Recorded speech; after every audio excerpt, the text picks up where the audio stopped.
1 বছর না 2 বছর না 10 বছর মায়ের দায়িত্ব পালন করা বোন বউয়ের স্বার্থে এখন নাকি কুটনি ননাস। সারা জীবন আঙ্গুর ফল খাইয়া এখন নাকি আঙ্গুর ফল টক। 10 দিন মানুষকে খুশি করে একদিন যদি অখুশি করেন তাহলেই আপনি খারাপ। আসসালামু আলাইকুম, আর একটা স্পেশাল ভিডিওতে আপনাদের স্বাগত। তো কথায় আছে না, দিতে পারলে ভালো আর না দিতে পারলে মুখ হয়ে যায় কালো। এটাই হচ্ছে দুনিয়ার রীতি, এটাই বাস্তব। তো বোনটা যখন পরিবারের দায়িত্ব নিল তখন সবচেয়ে ভালো হচ্ছে বড় বোন। যখন নিঃস্বার্থভাবে ভাইকে বিদেশ নিয়ে গেল তখনও বড় বোন সবার সেরা।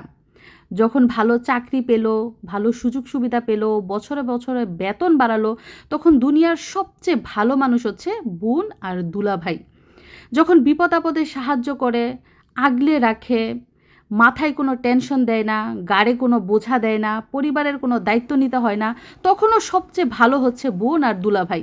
আবার বিয়ের সব ব্যবস্থা করে ভাইকে যখন বিয়ে করানো হয় তখন বোন আর দুলাভাইয়ের তো কোনো তুলনাই হয় না। তারপর যখন বউকে প্রথমবার বোনের সাথে বিদেশ নেওয়া হয়, তার সংসারে 6 মাস রাখা হয়, বোন নিজের হাতে রান্না করে খাওয়ায়, উফ, বোন তো সবার শ্রেষ্ঠ।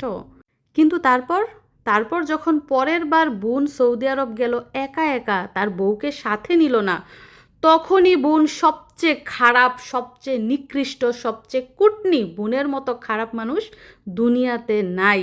আমার দোষটা কোথায়? আমার দোষটা হচ্ছে পরের বার আবার কেন তার বউকে সাথে করে নিলাম না।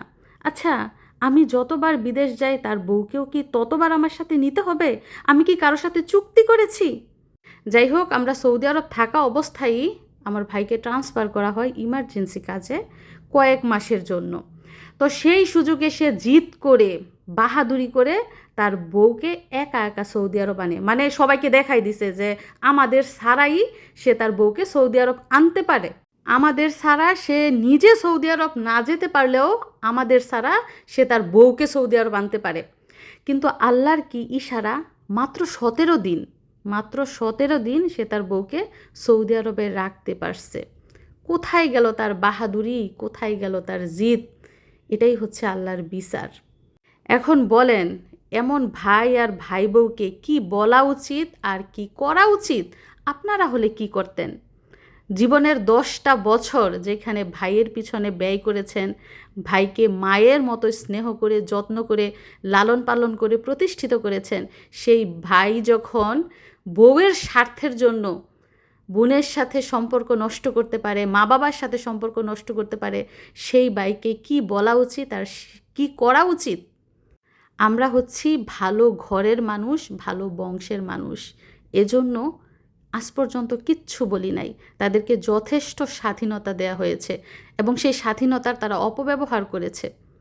তারা ভেবেছে তারা অনেক কিছু হয়ে গেছে, আসলে পিছনের দিকে তাকালে তারা কিছুই না। নিজেকে সবসময় ছোট মনে করতে হয়, বড় মনে করতে হয় না। আর নিজের অতীত কখনো ভুলতে হয় না। যে অতীত ভুলে যাবে তার ভবিষ্যৎ খুবই খারাপ হয়, কারণ অতীত ধরে ধরেই কিন্তু মানুষকে ভবিষ্যতের দিকে এগুতে হয়। যাই হোক, এখন আবার অনেকে বলবেন যে বাপের বাড়ির জন্য এত কিছু করছে, শ্বশুর বাড়ির জন্য কি করছে? শ্বশুর বাড়ির জন্য যে কি করছি সেটা আরেক দিন না হয় আপনাদের সাথে গল্প করব। শুধু এতটুকু জেনে রাখেন, শুধু নিজের জানটা দেওয়ার বাকি আছে। শ্বশুর বাড়ির জন্য শুধু নিজের জানটা দেওয়ার বাকি আছে, আর বাকি সবই করছি। আমার জামাই যেমন করছে আমিও তেমন করছি। আর এতক্ষণ যে আপনাদেরকে বস্তা ভরা জিনিসগুলো দেখাচ্ছিলাম, এগুলো একে একে বের করলাম। পেঁয়াজ, রসুন, ভুট্টা, এগুলো পাঠানো হয়েছে অনেক দূর থেকে। মিশারির আব্বুর বন্ধু হয়, এর আগেও উনি পেঁয়াজ, রসুন, পোলার চাল এগুলো পাঠিয়েছেন, এইবারও পাঠিয়েছেন। তো ওনাকে মানা করা সত্ত্বেও উনি পাঠিয়ে তারপর মিশারির আব্বুকে ফোন দেয় যে পাঠানো হয়েছে, বাড়িতে এনে পার্সেল দিয়ে যাবে। তো কি আর করার, অনেকগুলোই পাঠিয়েছে, এগুলো সবাইকে দিব, আশেপাশে যারা আছে তাদেরকে দিব, আত্মীয় স্বজনকে দিব। আরেকটা জিনিস খেয়াল করবেন, রসুন কিন্তু আটি বেঁধে দেয়া হয়েছে, মানে চারা সহ। এভাবে রসুন রাখলে নাকি নষ্ট হয় না, মানে ঝুলিয়ে রাখতে হবে। আর পেঁয়াজগুলো বিছিয়ে রাখতে হবে। আর ভুট্টা ভাজার টাইম নাই আমার, সব ভুট্টাই সবাইকে দিয়ে দিব। তো আমাদের গাছের পাকা কাঁঠাল এখন কাটা হচ্ছে। ওইদিকে ফিরা কাটবো, আমার দর্শকরা কি দেখতে পাইতেছে কিছু? সাইডে দেখায় দেখেন এখন দেখান কোষগুলো একটু সাদা সাদা টাইপের না, টেস্ট করেন তো মিষ্টি কিনা। সাদা রোল খাইতে অনেক ভালো। অনেক ভালো। পিঠা বানানো যাইব। হ্যাঁ, কাঁঠালের পিঠা খেতে মন চাইতেছে এখন। আর চিতই পিঠা দিয়েও কিন্তু কাঁঠাল খেতে অনেক মজা, মুড়ি দিয়ে কাঁঠাল খেতে অনেক মজা। অনেকে আবার দুধ দিয়ে বাদ দিয়ে কাঁঠাল দিয়ে খায়, যেটা কিনা আমার শাশুড়ি আমার আমিও খাই। এই খালাও খায়, দুধ দিয়ে বাদ দিয়ে কাঁঠাল দিয়ে। অনেকে আবার আম দিয়ে দুধ দিয়েও খায়। মানে আগেকার দিনের মানুষের কত টাইপের খাবার যে ছিল, জাউ দিয়ে কাঁঠাল দিয়ে খায়, এটা আপনারা জানেন? খালাই খাইছেন কখনো? জাউ রান্না করে কাঁঠাল দিয়ে খায়, ওইটা বলে অনেক মজা। আমি মুড়ি দিয়ে কাঁঠাল দিয়ে খাইছি, বুঝছেন? কিন্তু আমার শাশুড়ি আবার কি করে জানেননি, ডাল আছে না, বাদ দিয়া ডাল দিয়ে কাঁঠাল দিয়ে খাইবো। এখন খায় না, আগে খাইতো। আগে ডাল দিয়ে কাঁঠাল দিয়ে খাইতো, এখন খায় না। এখন সব খাবারই উঠে গেছে, অল্প অল্প খায়, বেশি খাইতে পারে না। তো কাঁঠালের সাইজটা অনেক সুন্দর, গ্রামও সুন্দর। খালা বলেছে খেতেও মিষ্টি, কিন্তু আমি নিজে এখন টেস্ট করতে পারছি না, কারণ আজকে আমি রোজা রেখেছি। রোজা মুখে কাঁঠাল যে ভেঙেছে, এটাই মনে হয় একটু রোজা হালকা হালকা হয়ে গেছে। যাই হোক, আমি রোজা রেখেছি, এর জন্য কাঁঠাল খেয়ে টেস্ট করতে পারছি না। তবে ইফতারের পরে ইনশাল্লাহ খাবো, খেয়ে দেখবো গাছের পাকা কাঁঠাল, গাছ পাকা কাঁঠাল কেমন মজা হয়েছে। আর কাঁঠালের সিজন কি শেষ আপনাদের ওইদিকে? আমাদের এদিকে কিন্তু কাঁঠাল এখনো গাছ ভরা কাঁঠাল। গাজীপুর কিন্তু কাঁঠালের জন্য বিখ্যাত, আপনারা সবাই জানেন। আম কাঁঠালের জন্য গাজীপুর বিখ্যাত। তো রেখে দিলাম, খালায় আবার পরে খাইবো, এখন মনে হয় আর খাবে না। আর আমি খাবো ইফতারের পরে। সৌদি আরব থাকলে যেমন তাজা ফ্রেশ কাঁঠাল খাইতে পারতাম। এটা হচ্ছে রিজিক, বুঝছেন? রিজিকে আমাদের সৌদি আরব থেকে বাংলাদেশে নিয়ে আসছে আম কাঁঠাল খাওয়ার জন্য, গরুর মাংস খাওয়ার জন্য, গরু কুরবানি দেওয়ার জন্য। এবার গরু কুরবানি দিলাম, গরুর মাংস ঈদের দিন খাইলাম, কত টেস্ট। আর গত কয়েক বছর ধরে তো সৌদি আরবে ঈদ করতেছি, তাজা গরুর মাংস খাইতে পাই না। খাসি কুরবানি দেয়, খাসির মাংস আবার আমি খাই না। এখন এই যে 3 আটি যে রসুন দিছে, এখান থেকে 2 আটি একটা ব্যবস্থা করছি, 1 আটি রয়ে গেছে, এগুলা ছাড়াবো, মানে থেকে চারা থেকে রসুন ছাড়াবো। আর এই যে ভুট্টার দানাগুলো আপনারা দেখেন, আগের বার অনেক লাল টকটকা ছিল, সুন্দর ছিল। এবার ফলন মনে হয় ভালো হয় নাই, যেন এরকম কিন্তু শুকনা ভুট্টা। আর এই পাশটা এই যে পেঁয়াজের অবস্থা দেখেন, মানে হয়ে গেছে, গরমে ভাফায় কেমন জানি গলে গলে গেছে। এগুলা বলের মধ্যে রাখলে আরও পচবো, এগুলো কোনো জায়গায় মেলে রাখতে হইব, খোলা জায়গায়।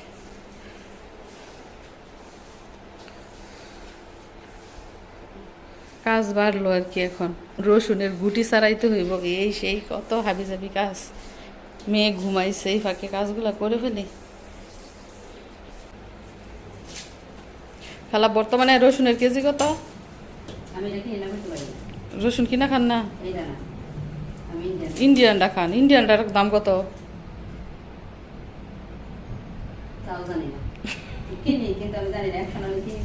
আচ্ছা, একসাথে বাজার করেন। দেশি রসুন থেকে কি ইন্ডিয়ান রসুনের দাম বেশি? ইন্ডিয়ানেরটার দাম বেশি, দেশিরটার দাম কম। আমরা জানি দেশিরটার দাম বেশি থাকার কথা। এবার মনে হয় ফলন ভালোই হয়েছে। পেঁয়াজ কত টাকা কেজি? 40 টাকা কেজি। আমি এত ব্যস্ত থাকি, ভাজার আলসেমিয়ে ভুট্টা রান্নাও করা হয় না, খাওয়াও হয় না। ভুট্টা রান্না করে খায় না, কিভাবে খায়? ভাজ্যা খায়। ভাজা তো রান্না করেই করতে হয়, যেটা আগুন দিয়ে করবেন সেটাই রান্না। আমার ভাজ্যা একদিন খাওয়াইয়েন, চৈতি থাকতে ভাজ্যা একদিন খাওয়াইছিলাম, পরে আর বাজি না, মাঞ্ঝেরি দিয়া লাইছি বিলাইয়া বিলাইয়া। সৌদি যাওয়ার আগে সব দিয়া শেষ করে পড়ে গেছি। বীজ তো না, যেই বৃষ্টি নামছে আজকে, এই যে রসুন দেখেন কুয়াগুলা সারানো হইতেছে। পেঁয়াজের পাতা খাই আমরা জানি, রসুনের পাতা খাই না। রসুনের পাতা যে সময় কচি থাকে, শীতের দিনে যে সময় সিম আলু দিয়ে ভাজি করে না, সময় রসুনের পাতা দিয়ে দেয়, বা কোনো ভর্তা ভর্তি বানাই দিচ্ছি, ভালো লাগে। তো সবাই হয়তো বা জানতে চাইতেছেন মিশারি কোথায়, মিশারি কোথায়। মিশারিকে আপনাদের একটা নজর দেখাইতেছি। দেখেন বিছনার মধ্যে ব্যাগ, বই, খাতা পড়ে রয়েছে, আর এই যে মিশারি। দেখছেন মিশারি কিভাবে লেখাপড়া করতেছে? বাবা তুমি কি পড়তেছ? ইংলিশ পড়তেছ, হোমওয়ার্ক করছো? দেখেছেন আমার ছেলে কেন 6 মাস সৌদি আরবে থাইকেও ভালো রেজাল্ট করে, এই যে পড়াশোনা করে নিয়মিত। পড়া শেষ হয়েছে বাবা?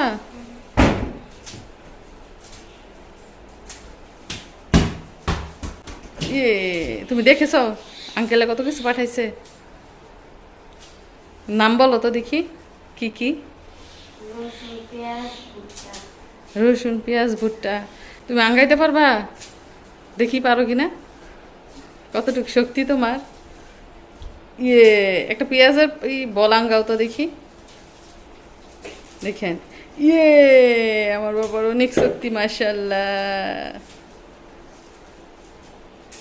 মিশরাত ঘুমায়, মিশরাত এতক্ষণ ছড়ায় বেড়াই লাইলি সব।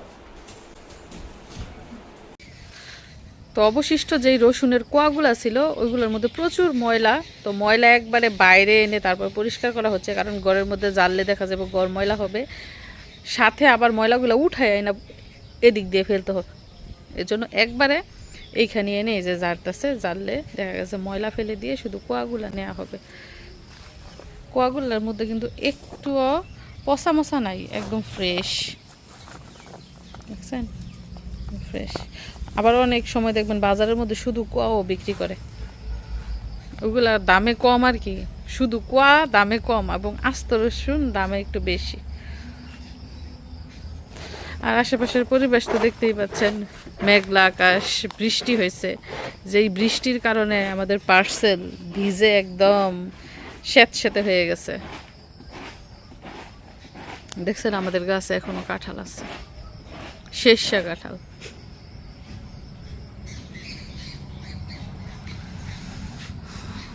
আশেপাশে এগুলা কি উক ক্ষেত বলেন, এগুলো আখ ক্ষেত নাকি? এগুলো হচ্ছে ঘাস ক্ষেত।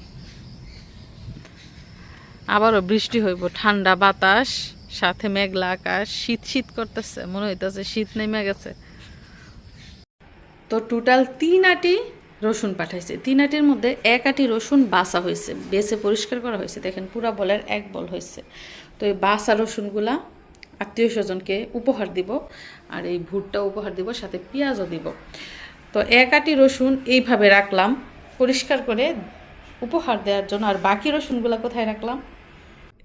এই যে দেখেন বাকি রসুনগুলো এভাবে ঝুলায় রাখছি, মানে অবশিষ্ট যে 2 আটি রসুন ছিল ওইগুলো এভাবে ঝুলায় রাখছি। খালাই বলতেছে যে ঝুলায় রাখলে রসুন ভালো থাকবে, শুকনা থাকবে, অনেক দিন পর্যন্ত ব্যবহার করা যাবে। এগুলো যদি খুলে ফেলি, এই গাছ যদি খুলে ফেলি, তাহলে রসুনগুলা নরম নরম হয়ে যায়, নষ্ট হয়ে যায়। এর জন্য এভাবে টাঙায় রাখছি, দেখি কতদিন পর্যন্ত রেখে খাওয়া যায়। আর পেঁয়াজ দেখেন কি করছি, এই যে কার্টুন আছে না, বড় কার্টুনের মধ্যে বিছাই রাখছি পেঁয়াজ শুকাক। এই যে একদম বড় কার্টুন দেখেন, এই কার্টুনের মধ্যে এভাবে বিছাই রাখছি। আর বাকি পেঁয়াজগুলো কোথায় রাখছি সেটাও আপনাদেরকে দেখাই। এই যে মেরসিপের ভিতরে, এই যে মেরসিপের মধ্যে সুন্দর করে বিছাই রাখছি। এইখানে কিছু রাখছি, তারপরে এই যে এইখানে কিছু রাখছি, 2 তার মধ্যে বিছাই রাখছি। আমার মনে হয় এগুলো নষ্ট হবে না, এগুলো ভালো থাকবে। আর কার্টুনেরগুলো যেগুলো, ওইগুলো তাড়াতাড়ি নষ্ট হয়ে যাবে। তো পেঁয়াজ যেহেতু দিব সবাইকে, বেশি পেঁয়াজ কিন্তু থাকবে না, এগুলো আমার জন্য রাখবো, আর বাকিগুলো বিলাই দিব, উপহার দিব। তো রাইখা দিই। মেরসিপ আমার কাজে আসছে আজকে। এই মেরসিপটা কেনার পরে কোনো কাজই করি না, এটার মধ্যে ভাত তরকারি কিছুই রাখতে পারি না, ইঁদুরে ধরে। এজন্য এই যে সুকেস কিনা হয়েছে, সুকেসের মধ্যে ভাত তরকারি রাখি না, মাঝে মধ্যে মাংস রান্না করলে তারপরে রাখি, নয়তো আবার বিড়াল আক্রমণ করে। ইয়ে, মিশরাত ঘুম থেকে উঠাই শুরু হয়ে গেছে রান্ধনি শুধু রানবো এখন। ভুট্টা রান্না শুরু করে দিছ? পড়ছে ওইটা আবার উঠাইতেছে। মাশাল্লাহ, দেখছেন নি কত কাজের। ঘুম থেকে উঠছে, উঠা দেখতেছে ঘরের মধ্যে ভুট্টা, এইটা সেটা, আশ্চর্য হয়ে গেছে।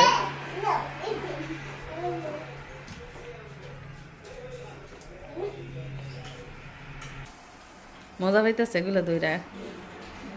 গতবার যখন পাঠাইছিল তখন তো সে অনেক ছোট্ট ছিল, বোঝে নাই। এবার তো বোঝে, রান্ধনি হয়ে গেছে। এবার আগুন ছাড়া রান্তাছে। হয়েছে হয়েছে, আর নষ্ট করতে হইব না।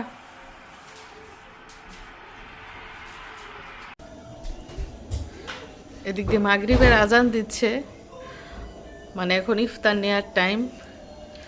দিন অনেক বড়, বড় দিনে রোজা রাখতে একটু কষ্ট হয়ে যায়, তারপর আমার কষ্ট লাগে নাই, কারণ আজকে ঠান্ডা, দিনটা কিন্তু ঠান্ডা, বৃষ্টি হয়েছিল।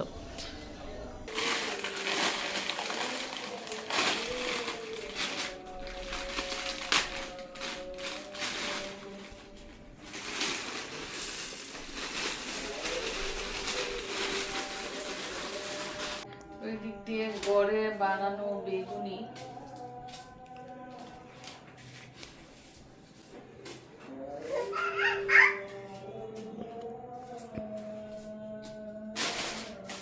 আর দোকান থেকে কিনে আনা হয়েছে ছোলা বুট।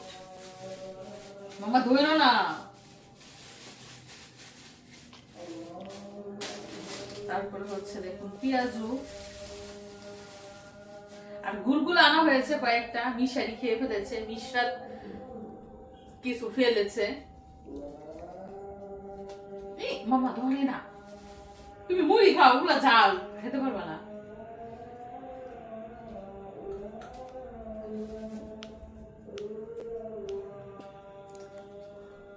আর এই যে গুলগুলা দেখেন,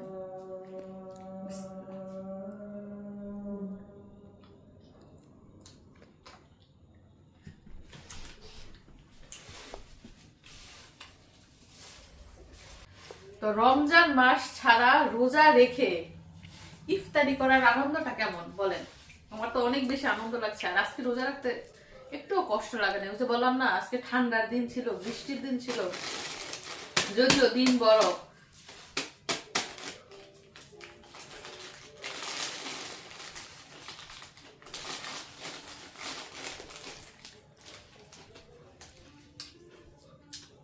পেঁয়াজ মরিচ কাটার টাইম পাই নাই, আজানের সময় হয়ে গেছে। তাড়াতাড়ি রোজু মেরা শরবত খেয়ে তারপরে মুড়ি মাখলাম।